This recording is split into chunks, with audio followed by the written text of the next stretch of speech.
That breaking news coverage continues now at 5:30. A motion has been filed in federal court asking for the EPA to not be held responsible for Flint's water crisis. ABC 12 has obtained the documents, and our Alyssa Irwin joins us now in the studio to break down what this motion means. Alyssa? Well, Angie, these documents say the federal government is claiming it's not responsible for decisions that caused the lead contamination of city water. The EPA filed the claim Wednesday in U.S. District Court for the Eastern District of Michigan, asking for a judgment and dismissal of the claims.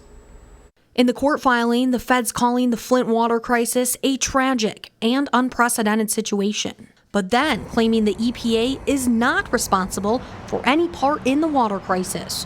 With the flip of a switch back in 2014, the city of Flint began using the Flint River for its drinking water.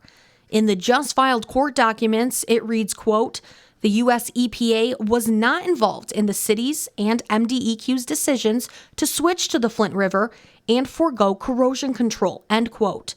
The motion would apply to 11 bellwether plaintiffs who have claims in federal court. They claim the EPA didn't properly respond to the water crisis.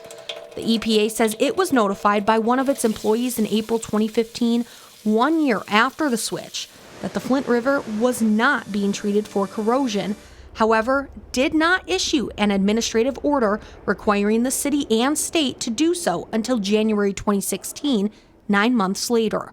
But the EPA says it is not responsible, and the state and city were not required to seek the EPA's advice or approval for these decisions.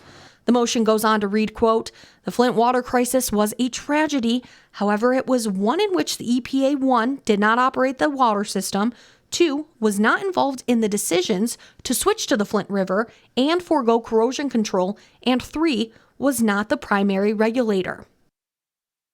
Residents are challenging the EPA's decision to rely on the state and failing to warn residents even after citizens complained. Now, according to this, the EPA is asking for a summary judgment to dismiss without a trial. Here in the studio, Alyssa Irwin with ABC 12 News.